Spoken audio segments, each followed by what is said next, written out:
from K-Squared Fitness. Today I'm going to be breaking down the elevated burpee. Alright guys, so key points of performance as we get into the next movement.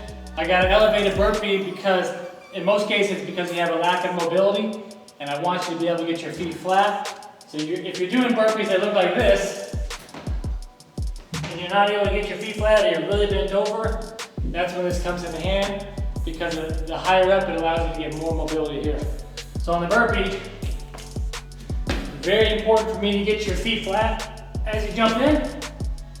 And then a couple of key points of performance that I want to talk about is where your elbows go, your feet landing flat, we just discussed, and always getting your knees out.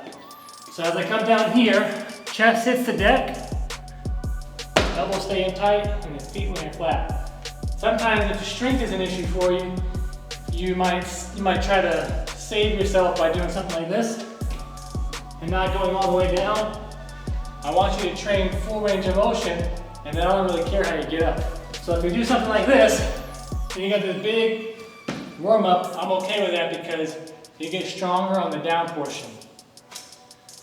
Probably the last thing I want to discuss is just once you come up into this position, notice this should replicate your squat position where your knees are pressed out, and that's why it's important to land flat, so you're creating power and you're getting used to being strong in that squat position. That's the elevated burpee. Get after it.